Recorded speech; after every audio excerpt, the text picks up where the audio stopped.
Hey guys, coming at you after almost 20 days. I've been away, busy with my own agency. But yeah, I'm back and I have a super awesome video for today. Super awesome live video, depends on how you're watching this.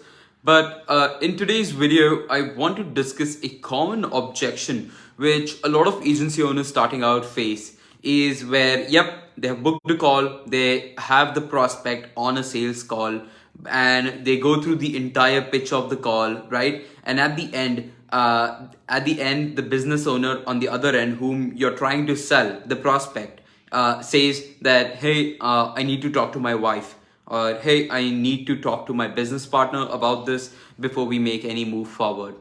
Now, this is a very common objection you're going to face, especially and this is not like it works with any specific type of company or business owner. This is a common objection you'll see across the board from like small business owners to larger companies or brands you're trying to work with. Because if it's a smaller business owner, it'll usually be a common objection of, hey, I need to talk to my wife before I consult or like before I move forward with this. Or hey, if this is a bigger company or just in general, a second objection could be, hey, I need to talk to my business partner before we move or before we make any move in this respective deal, right? When they hop on a call with you.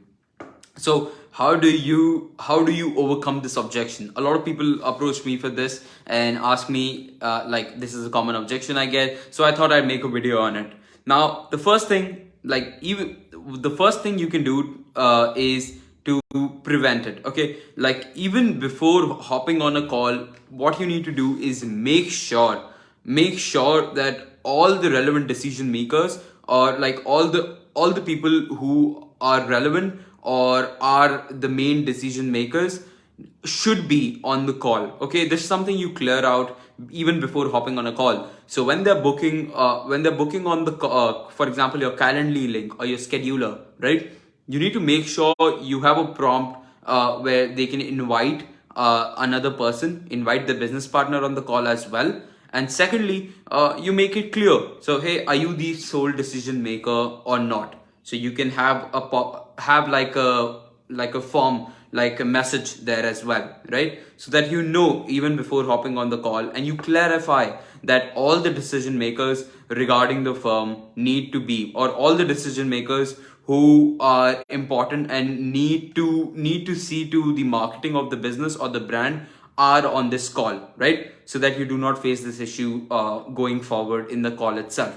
Now, let's say you didn't do that. Okay, let's say you are on a call now. So there's two ways, or there's usually two scenarios. Okay, one is when you're working with a lower ticket business owner, where this is not a big brand who has worked with agencies. These are people just starting out, and you're working with small business owners, right, who are trying to make a living online. So how do you approach that? How do you approach if you get the same objection? So the first thing is you need to clarify with small business owners. You're trying to take them from a path A to path B, right? So you need to say something like this. Hey, they say the objection, I need to talk to my wife. Then you say, look, I completely understand it, but I just want to ask, like, knowing this opportunity can truly be life changing or could truly change the course for your business. Would your wife would your wife support your decision in this? Right? This is one way to go around it. So they're gonna say, yeah, definitely. And if they say no, or if you see a sense of hesitation, that means you have not clarified your offer, or you have not resonated your offer to the prospect on the call beforehand.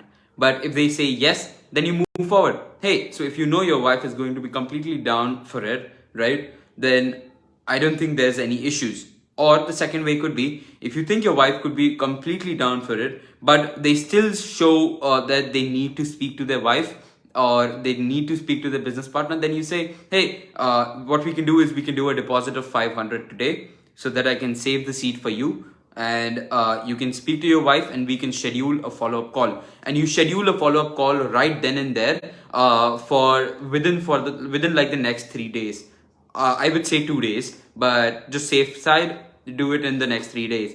So if you're talking on Monday, make sure you're having the follow-up call on a Wednesday or a Thursday by any chance, because what I've seen and what I used to do starting out was they used to say, hey, we'll do this after 2 weeks, and I used to say okay, but now I realize nobody needs 2 weeks, right? And if they say something like, hey, can I schedule the follow-up call after 2 weeks? Man, you just need to speak to your wife, right? How hard is it? You're not saying this, but you need to know this, right? Say, are you going to need 2 weeks to speak to your wife? Obviously not, right? So that's how you go about this. But in case this is a proper business or a brand you're working with, right, and this is not a very small business owner, this is a proper brand or a business you're reaching out to and you're on a call with, then the first thing you need to do is, hey, like the first thing which you say is, I totally understand. Okay, first you show that you understand the situation, that they need to talk to their partner. Okay, and once you say that, then you say, in that case, like if you're totally on board this, right, and you just want to get started, are you having any doubts, right? So like once they say that they're having an objection, they need to speak to their business partner, you say, I totally understand that. You show your understanding, and then say, like, let me ask this, like, in that case, like if you are totally on board with this, it's just the business partner who you need to speak to, and you just want to get it signed off and just want to get started, right? Are you like do you just want to get started, or are you having some doubts? And if they say some doubts, then you clear it out. You never let a prospect go from the call, hop off from the call before you clear out all their doubts. A confused buyer never buys, right? So you clear out all the doubts. And the second is, if they say, no, I have no doubts, I just need to speak to my wife or my business partner, right? Then you say, okay, I totally understand, and I'm with you on this. Like I personally wouldn't make a decision without the consent of my business partner as well. So what I'm happy to do is do a deposit of 250 or 300 to save your spot. Okay, I would require some form of commitment from you. Let's say his name is John or Jacob, right? So I would require some form of commitment from you, Jacob. So what I would be happy to do is do like a refundable deposit of $250 or $500, something in that range, on the premise that we're going to schedule a follow-up call.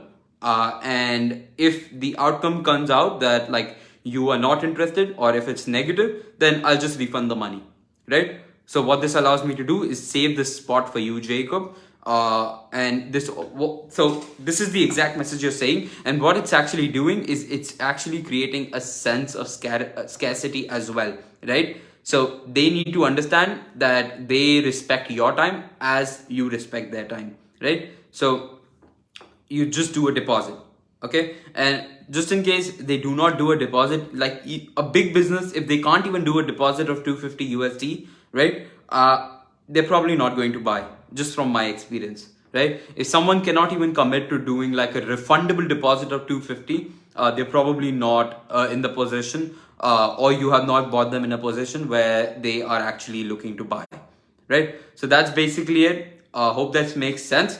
So again, just to clarify, first of all, to prevent it, you obviously want to make sure that all the relevant decision makers are on this call, on the sales call, and you clarify this beforehand. Second thing is, once they are on the call and they give you any kind of this objection, you first of all clarify that if they're totally down with this opportunity, they have no doubts, and if they do have any doubts, you clear it out. If they do not have any doubts, then you go ahead and do a refundable deposit of anywhere between 250 to 500. Wouldn't say more, wouldn't say less. Okay, so yeah, that's basically it. Hope this helped out. If you have any other questions, please leave it in the comments below, or reach out to me on Instagram or Facebook Messenger, and I'd be happy to help. Have a good day. Peace out. Keep killing it.